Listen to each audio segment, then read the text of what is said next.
Hi friends, ನಿಮ್ಮೆಲ್ಲರಿಗೂ ಕೂಡ ನಿಮ್ಮದೇ ಆಗಿರ್ತಕ್ಕಂಥ ಯೂಟ್ಯೂಬ್ ಚಾನಲ್ ಸ್ಟಡಿ ವಿತ್ ಪರಶುರಾಮ್ಗೆ ಸ್ವಾಗತ ಅಂತ ಹೇಳ್ತಾ, ಪ್ರಥಮ ಸಂಕಲನಾತ್ಮಕ ಮೌಲ್ಯಮಾಪನ SA1 ಸೆಪ್ಟೆಂಬರ್ 2025 LBA ಆಧರಿಸಿ ರಚನೆ ಮಾಡಿರ್ತಕ್ಕಂಥ ಒಂದು ಪ್ರಶ್ನೆ ಪತ್ರಿಕೆ.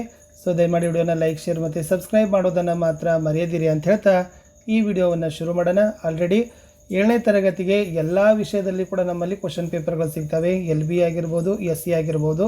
ಸೊ ದಯಮಾಡಿ ಒಂದು ನಂಬರನ್ನು ಶೇರ್ ಮಾಡ್ತೀನಿ. ಈ ನಂಬರ್ಗೆ ತಾವೇನು ಮಾಡ್ಬೋದು ಅಂತಂದರೆ ವಾಟ್ಸಪ್ಪಲ್ಲಿ ಮೆಸೇಜ್ ಮಾಡೋದ್ರ ಮೂಲಕ ತಾವುಗಳನ್ನು ಪರ್ಚೇಸ್ ಮಾಡ್ಬೋದು. ಸೊ 9964050759. ಸೊ ಈ ನಂಬರ್ಗೆ ತಾವೇನು ಮಾಡಿ ಅಂತಂದರೆ ವಾಟ್ಸಪ್ಪಲ್ಲಿ ಮೆಸೇಜ್ ಮಾಡಿಕೊಂಡು ಸೊ ನಿಮ್ಮ ಶಾಲೆ ಹೆಸರುಗಳನ್ನು, ತರಗತಿಗಳನ್ನೆಲ್ಲ ಹಾಕಿನೇ ಕೊಡ್ತಾರೆ. ಸೊ ಅದರಲ್ಲಿ ಜಸ್ಟ್ ವಾಟ್ಸಪ್ಪಲ್ಲಿ ಮೆಸೇಜ್ ಮಾಡಿದರೆ ಖಂಡಿತವಾಗಿ ಕಡಿಮೆ ಬೆಲೆಯಲ್ಲಿ ನಿಮಗೆ ಕೊಡ್ತಾರೆ. ಲೈಕ್, ಶೇರ್ ಮತ್ತು ಸಬ್ಸ್ಕ್ರೈಬ್ ಮಾಡೋದನ್ನು ಮಾತ್ರ ಮರೆಯದಿರಿ ಅಂತ ಹೇಳ್ತಾ ಈ ಕ್ವಶನ್ ಪೇಪರ್ನ ವೇಟೇಜ್ ಹೇಗಿದೆ ಅಂತ ನೋಡೋಣ. ಉದ್ದೇಶವಾರು ಅಂಕ ಹಂಚಿಕೆಗಳನ್ನು ನೋಡೋದಾದರೆ ಜ್ಞಾನಕ್ಕೆ 10 ಅಂಕ, ತಿಳುವಳಿಕೆ 12, ಅನ್ವಯ 14, ಕೌಶಲ 4, ಒಟ್ಟಾರೆ 40. ಇನ್ನು ಪ್ರಶ್ನಾವಾರು ಅಂಕ ಹಂಚಿಕೆಗಳನ್ನು ನೋಡೋದಾದರೆ ವಸ್ತುನಿಷ್ಠ ಮತ್ತು ಅತಿ ಕಿರು ಉತ್ತರ 12 ಇದ್ದಾವೆ. 2 ಅಂಕದ್ದು 20 ಅಂಕ, 4 ಅಂಕದ್ದು 8 ಅಂಕ, ಒಟ್ಟಾರೆ 40 ಅಂಕ. ಇನ್ನು ಕಠಿಣತೆ ಮಟ್ಟ ಆಧರಿಸಿ ಅಂಕ ಹಂಚಿಕೆಗಳನ್ನು ನೋಡೋದಾದರೆ ಸರಳ 12, ಸಾಧಾರಣ 20, ಕಠಿಣ 8, ಒಟ್ಟಾರೆ 40. ಇದು ಸೊ ಟೋಟಲಿ ನಾವು 40% ಸಿಲೆಬಸ್ಸನ್ನು ತೆಗೆದುಕೊಂಡಿದ್ದೀವಿ. ಸೊ 40ರಷ್ಟು ತೆಗೆದುಕೊಂಡಿರ್ತಕ್ಕಂಥ ಪಠ್ಯದ ಮೇಲೆ ಇರ್ತಕ್ಕಂಥ ಸಿಲೆಬಸ್ ಮೇಲೆ ಇರ್ತಕ್ಕಂಥ ಪ್ರಶ್ನೆ ಪತ್ರಿಕೆ. ಸೊ ಯಾವೆಲ್ಲ ಪಾಠಗಳಿಗೆ ವೇಟೇಜನ್ನು ಹೇಗೆ ಕೊಟ್ಟಿದ್ದಾರೆ ಅನ್ನೋದನ್ನು ತಾವುಗಳು ನೋಡ್ಕೊಳ್ಬೋದು. ಇನ್ನು ಡೈರೆಕ್ಟಾಗಿ ನಾನು ಏನು ಮಾಡ್ತೀನಿ ಅಂತಂದರೆ ಈ ಪ್ರಶ್ನೆ ಪತ್ರಿಕೆಯ ಕೀ ಉತ್ತರಗಳ ಪೇಜಿಗೆ ಕರ್ಕೊಂಡು ಹೋಗ್ತೀನಿ. ಸೊ ಪ್ರಥಮ ಸಂಕಲನಾತ್ಮಕ ಮೌಲ್ಯಮಾಪನ SA1 ಸೆಪ್ಟೆಂಬರ್ 2025 ಮಾದರಿ ಉತ್ತರಗಳು. ತರಗತಿ 7ನೆಯ ವಿಷಯ ಸಮಾಜ ವಿಜ್ಞಾನ. ಅವಧಿ 90 ನಿಮಿಷ, ಅಂಕ 40 ಅಂತ ಇದೆ. ಫಸ್ಟ್ ಮೇನ್ಸಲ್ಲಿ MCQ ಇದ್ದಾವೆ, 6 ಇದ್ದಾವೆ. ಪ್ರತಿ ಸರಿಯಾದ ಉತ್ತರಕ್ಕೆ ಸೊ 1 ಅಂಕ, 6 ಪ್ರಶ್ನೆ 6 ಅಂಕ ಇದ್ದಾವೆ. ಸೊ ಮೊದಲ ಪ್ರಶ್ನೆ, ಚಂಗೀಸ್ ಖಾನ್ ಮೊಮ್ಮಗನ ಹೆಸರು ಇದಾಗಿದೆ ಅಂತ ಕೇಳಿದರು. ಸೊ ಅದರಲ್ಲಿರ್ತಕ್ಕಂಥ ಉತ್ತರ ಏನಪ್ಪ ಅಂದರೆ ಎ ಕುಬ್ಲಾಯ್ ಖಾನ್ ಅಂತಕ್ಕಂಥದ್ದು ಬರ್ತದೆ. ಎಲ್ಲ ಪ್ರಶ್ನೆಗಳನ್ನು ನಾವು LBAದಿಂದನೇ ತೆಗೆದುಕೊಂಡಿದ್ದೀವಿ.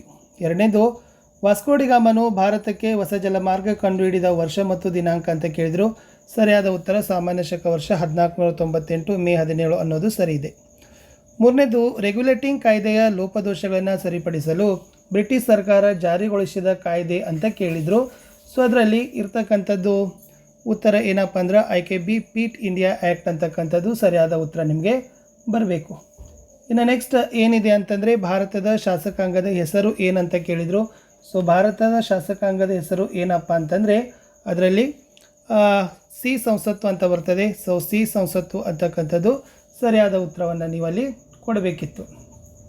ಇನ್ನು ಮುಂದಿನ ಪ್ರಶ್ನೆ ಏನಿದೆ ಅಂದರೆ ಉತ್ತರದ ಮೈದಾನಗಳು ಅಧಿಕ ಜನಸಾಂದ್ರತೆ ಹೊಂದಲು ಕಾರಣ ಅಂತ ಕೇಳಿದರು. ಅದರಲ್ಲಿ ಎಲ್ಲವೂ ಅಂತಕ್ಕಂಥ ಆಯ್ಕೆ ಇದೆ ನೋಡಿ, ಅದು ಸರಿಯಾಗಿರ್ತಕ್ಕಂಥ ಉತ್ತರ. 6ನೇ ಪ್ರಶ್ನೆ, ಮಲೆನಾಡಿನ ಸಮೃದ್ಧಿಗೆ ಕಾರಣವಾದ ಶಿವಪ್ಪ ನಾಯಕನು ಅಳವಡಿಸಿದ ಕ್ರಮಬದ್ಧ ಕಂದಾಯದ ವ್ಯವಸ್ಥೆ ಯಾವುದು ಅಂತ ಕೇಳಿದರು. ಡಿ ಶಿಸ್ತು ಅನ್ನೋದು ಸರಿ ಇದೆ. ಮುಖ್ಯ ಪ್ರಶ್ನೆ 2, 1 ಅಂಕದಲ್ಲಿ ಉತ್ತರವನ್ನು ಬಯಸ್ತಕ್ಕಂಥ ಪ್ರಶ್ನೆಗಳಿದ್ದಾವೆ. ಸೂರ್ಯನ ಸುತ್ತ ಭೂಮಿ ಸುತ್ತುತ್ತದೆ ಎಂದು ಮೊದಲು ಹೇಳಿದ ಪೋಲ್ಯಾಂಡಿನ ವಿಜ್ಞಾನಿ ಯಾರು? ಕೋಪರ್ನಿಕಸ್. ಇಂಗ್ಲಿಷರು ಭಾರತದಲ್ಲಿ ರಾಜಕೀಯ ಸಾರ್ವಭೌಮತ್ವ ಸ್ಥಾಪಿಸಲು ಪ್ರಮುಖ ಕಾರಣವೇನು ಅಂತ ಕೇಳಿದರು. ಭಾರತದಲ್ಲಿ ಹದಗೆಟ್ಟ ರಾಜಕೀಯ ಪರಿಸ್ಥಿತಿಯು ಇಂಗ್ಲಿಷರು ರಾಜಕೀಯ ಸಾರ್ವಭೌಮತ್ವ ಸ್ಥಾಪಿಸಲು ಕಾರಣವಾಗ್ತದೆ. 9ನೇ ಪ್ರಶ್ನೆ, ದಖನ್ 6 ಸುಭಾಗಳಿಂದ ತೆರಿಗೆಗಳನ್ನು ವಸೂಲಿ ಮಾಡುವ ಹಕ್ಕನ್ನು ಪಡೆದ ಪೇಶ್ವೆ ಯಾರು ಅಂತ ಕೇಳಿದರು. ಬಾಲಾಜಿ ವಿಶ್ವನಾಥ. ಇನ್ನು ಖಾಯಂ ಜಮೀನ್ದಾರಿ ಪದ್ಧತಿ ಎಂದರೇನು ಅಂತ ಕೇಳಿದ್ದಾರೆ. ಬ್ರಿಟಿಷರು ಭೂ ಕಂದಾಯವನ್ನು ಖಾಯಂ ಆಗಿ ಜಮೀನ್ದಾರರ ಮೂಲಕ ವಸೂಲಿ ಮಾಡುವ ಒಪ್ಪಂದವೇ ಖಾಯಂ ಜಮೀನ್ದಾರಿ ಪದ್ಧತಿ. 11, ಆಂಗ್ಲ ಭಾಷೆ ಎಕ್ಸಿಕ್ಯೂಟಿವ್ ಪದದ ಮೂಲ ಪದ ಯಾವುದು? ಲ್ಯಾಟಿನ್ ಭಾಷೆಯ ಎಕ್ಸಿಕ್ಯೂ. ಇನ್ನು 12, ಕೇಂದ್ರದ ಯಾವುದೇ ಕರಡು ಶಾಸನವು ಕಾನೂನಾಗಲು ಯಾರ ಅಂಕಿತವಾಗಬೇಕು ಅಂತ ಕೇಳಿದರು. So the right answer is ರಾಷ್ಟ್ರಪತಿ. ಇನ್ನು 2 ಮಾರ್ಕ್ಸ್ ಕ್ವಶನ್ ನೋಡೋಣ. ಯೇಸುವಿನ ಬೋಧನೆಗಳನ್ನು ತಿಳಿಸಿ ಅಂತ ಕೇಳಿದ್ದಾರೆ. ಸೊ ಯೇಸುವಿನ ಬೋಧನೆಗಳಲ್ಲಿ ನಾವೆಲ್ಲರೂ ದೇವರ ಮಕ್ಕಳು, ನಾವೆಲ್ಲ ಸಹೋದರರು ಎಂದು ಯೇಸು ಸಾರಿ ಹೇಳಿದರು. ಪಾಪಗಳನ್ನು ಮಾಡದೆ ಶುದ್ಧ ಜೀವನ ನಡೆಸಬೇಕು ಅಂತ ಬೋಧಿಸಿದರು. ನಿಮ್ಮ ನೆರೆಹೊರೆಯವರನ್ನು ನಿಮ್ಮಂತೆ ಪ್ರೀತಿಸಲಿಕ್ಕೆ ಹೇಳಿದ್ದಾರೆ. ಮಾನವ ಸೇವೆಯೇ ದೇವರ ಸೇವೆ ಅಂತ ಹೇಳಿದರು. ಇನ್ನು 14, ಚಿಕ್ಕದೇವರಾಜ ಒಡೆಯರ ಜನಮುಖಿ ಸಾಧನೆಗಳು ಯಾವುವು ಅಂತ ಕೇಳಿದರು. ಅವರು ಅಟಾರ ಕಚೇರಿಯನ್ನು ಸ್ಥಾಪಿಸಿದ್ದಾರೆ, ಅಳತೆ ಮತ್ತು ತೂಕ ನಿಯಮ ಜಾರಿ, ಲಂಚಗುಳಿತನ ತಡೆಯಲು ಕ್ರಮಗಳನ್ನು ಕೈಗೊಂಡಿದ್ದಾರೆ. ಇನ್ನು ಪೋರ್ಚುಗೀಸರ ಅವನತಿಗೆ ಕಾರಣಗಳೇನು ಅಂತ ಪ್ರಶ್ನೆ ಬಂದರೆ ಡಚ್ಚರ ಮತ್ತು ಇಂಗ್ಲಿಷರ ನೌಕಾಪಡೆಗಳು ಪೋರ್ಚುಗೀಸರ ನೌಕಾಪಡೆಗಳಿಂದ ಬಲಿಷ್ಠವಾಗಿದ್ದವು. ಪೋರ್ಚುಗೀಸರ ಅಧಿಕಾರಿಗಳು ಭ್ರಷ್ಟರಾಗಿದ್ದರು. ಪೋರ್ಚುಗೀಸರ ನೌಕರರು ಸ್ವಾಮಿ ನಿಷ್ಠೆಯನ್ನು ಕಳೆದುಕೊಂಡರು. ಅನ್ಯ ಧರ್ಮೀಯರನ್ನು ಬಲವಂತವಾಗಿ ಮತಾಂತರಿಸಿದರು. ವಿಜಯನಗರ ಸಾಮ್ರಾಜ್ಯದ ಅವನತಿಯ ನಂತರ ಪೋರ್ಚುಗೀಸರ ವ್ಯಾಪಾರ ಕುಂಠಿತವಾಯಿತು ಅಂತ ಬರೆದ್ರೆ ಸಾಕು. ಇನ್ನು ಶಾಸಕಾಂಗವನ್ನು ಕಾನೂನುಗಳನ್ನು ರೂಪಿಸುವ ಕಾರ್ಖಾನೆ ಎಂದು ಏಕೆ ಕರೀತಾರೆ ಅಂತ ಕೇಳಿದರೆ, ಈ ಶಾಸಕಾಂಗ ಒಂದು ರಾಷ್ಟ್ರಕ್ಕೆ ಬೇಕಾದ ಹೊಸ ಕಾನೂನುಗಳನ್ನು ರೂಪಿಸುವ ಮತ್ತು ಅಸ್ತಿತ್ವದಲ್ಲಿರುವ ಕಾನೂನುಗಳನ್ನು ಮಾರ್ಪಾಡು ಮಾಡುವ ಹಾಗೂ ಅನುಪಯೋಗಿ ಕಾನೂನುಗಳನ್ನು ರದ್ದುಪಡಿಸುವ ಪರಮ ಅಧಿಕಾರವನ್ನು ಹೊಂದಿದೆ. ಇನ್ನು ಪ್ರತಿಪಕ್ಷ ನಾಯಕರ ಪಾತ್ರ ಮತ್ತು ಕಾರ್ಯಗಳನ್ನು ತಿಳಿಸಿ ಅಂತ ಕೇಳಿದರು.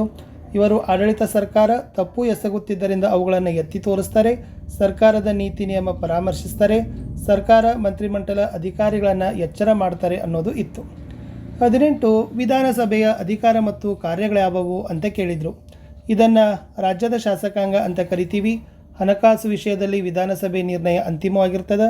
ಮಂತ್ರಿಮಂಡಲದ ಮೇಲೆ ನಿಯಂತ್ರಣ, ಮಂತ್ರಿಮಂಡಲ ವಜಾಗೊಳಿಸುವ ಅಧಿಕಾರ, ರಾಷ್ಟ್ರಾಧ್ಯಕ್ಷರ ಚುನಾವಣೆಯಲ್ಲಿ ಭಾಗಿಯಾಗ್ತಾರೆ ಅಂತ ಬರೆದ್ರೆ ಸಾಕು.